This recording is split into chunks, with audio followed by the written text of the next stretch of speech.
Take one. Greetings, beautiful people. Welcome to the beginning of the semester. So I'm making this video for students enrolled in DEP 2004 in the fall semester. And I'm your instructor, Amira Sims. So right off, I'm going to tell you that I'm going to talk about 5 different things in this video. And I'll try to keep it brief, but watch the whole video, okay? So as you know, this is an online class. So we do not meet face-to-face. We meet online. Now it's asynchronous. So what that means is there's no designated time for Zoom or anything like that. This class will meet whenever you want to meet. There is a caveat. You have weekly assignments, and so basically you're expected to check in and communicate and participate on a weekly basis. But that could be at 2 in the morning, 10 in the evening, 7 in the afternoon, 7 in the evening, whenever it suits you. Okay? As long as you stay on top of the weekly assignments, you'll be good to go. Okay, so I'm working on setting up my office hours, and I'll have those probably by tomorrow. I'll post my exact office hours for everyone. But if you need to get in touch with me, you can always send me a message through Canvas. There's a mail icon, and if you send that message through Canvas, when I'm logged into Canvas, I'll see your message and I'll get right back with you in 24 to 48 hours, Monday through Thursday. So I am available Monday through Thursday. I check my email usually in the morning and again in the evening, and I try to clear them out so that I can stay on top of, communicating with my students. Now, if you send me a message and you don't hear from me in 24 to 48 hours and it's Monday through Thursday, then you should probably resend the message because it's possible that I didn't get it. My email is listed on the syllabus, and it's also just my last name, first initial at cf.edu. So that's simsa@cf.edu. There's another, the way the system works, there's other people with a similar last name, so the email could go to the wrong instructor if you don't have it exactly as simsa@cf.edu.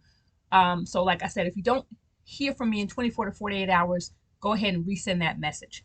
So that's the first thing I wanted to mention, who I am and how to get in touch with me. The next thing I want to mention is the course textbook. I've had several people ask me about the course textbook, and there is a required textbook.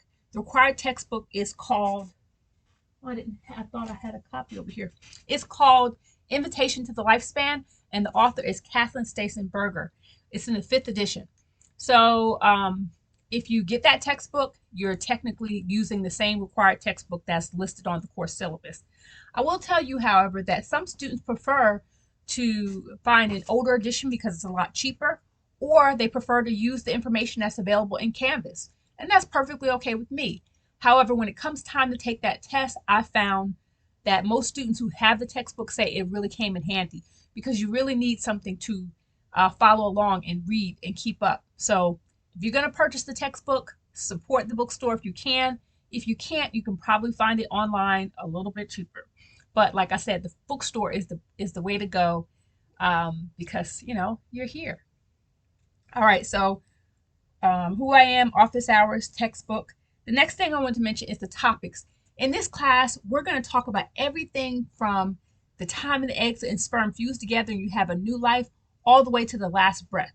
So even beyond cradle to grave, we're talking from conception until death. And that's the scope of this class. Human growth and development, the ups and downs, the maintenance, everything about physical changes, cognitive changes, personality changes, social changes, all of that.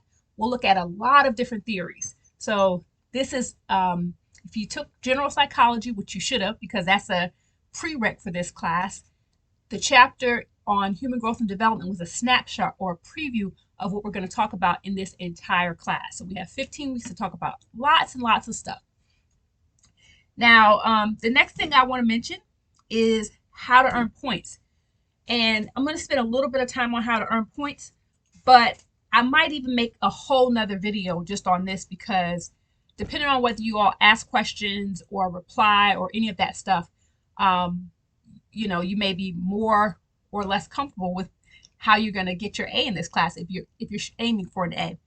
So the first way to earn points is through class participation.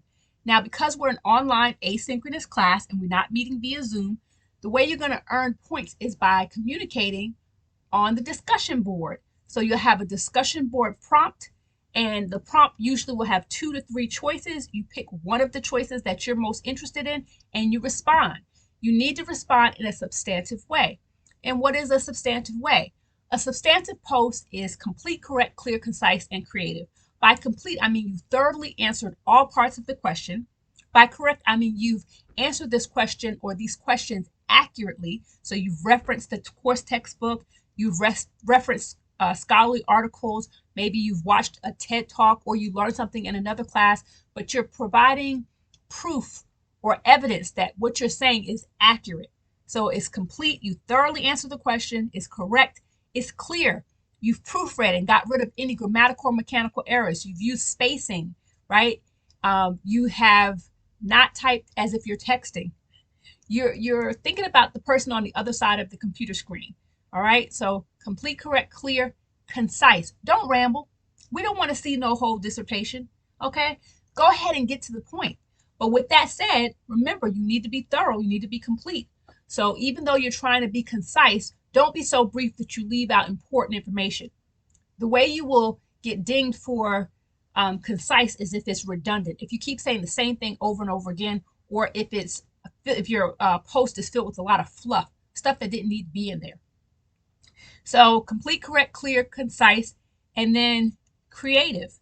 Let your personality show through. It's fine to use an image, to include a link to a video, or add a poem or whatever. Just go ahead and let your personality come through. A joke, a quote. Okay. So complete, correct, clear, concise, and creative. Now that's how you get a substantive initial post. The reply to peers is you're adding to the conversation. You're still thinking about those same C's, right? You're going to make sure when you reply to a peer, and by a peer, I mean a class member, you're not just saying, good job, I like what you said. Do we really care if you like what you said? Tell us why you like what they said and further the conversation. This is a college. We're trying to learn here. Okay, so add to the conversation. All right. So the class participation will consume about 110 points. And so you have lots of opportunities to type. And I'll be responding to some people, but a lot of my responses on the discussion board tend to be to you privately when I grade them. And the first week or 2 weeks, I try to give feedback so you'll know why you missed points if you missed any points. But after that, I kind of taper off and I just focus on the points. So some ways that people have lost points is, you have to reply to 2 or more classmates. And when you make your initial post, that's only getting you part of the credit. When you reply to 2 more classmates, that's how you get the full credit. If you make initial post that's substantive, but your replies to peers are like 2-liners and they're, basic, you're not going to get full credit because those conversations you didn't add to the conversation. You didn't contribute to the learning environment. Okay. Other ways people lose points is not starting with a capital letter, ending with a period, not using commas, having a lot of grammatical, mechanical errors where it's hard to understand you. Posting an attachment like a Word document instead of typing directly into the space available. Those are things you want to avoid, okay? It should be a complete flow so that you can see what someone said, read it, comment on it, and keep it moving, all right? But class participation is 110 points. The next way you earn points is via tests. We have 2 tests in the class, basically the midterm and the final. In both tests, they're multiple choice, so there's no essay. This is just multiple choice. There's 50 questions. The tests are timed, so you have 75 minutes. And the tests are proctored via HonorLock. So if you don't want to take the test via HonorLock, you need to schedule an appointment with the testing center. Because the test is proctored via HonorLock, if you don't schedule with the testing center, that's your only other option other than taking it like when I'm giving a test in another class and coming to the campus that way. But those tests are proctored. So saying I don't have HonorLock, that's not an excuse. HonorLock, there was a notation when you sign up for the course that, this class does use HonorLock. So you're going to have to download HonorLock. It's a Google Chrome extension. There is a fee like $10 for the whole semester, and you can take unlimited quizzes and tests, or $5 per individual test if you choose that option. But yeah, 2 tests, $200.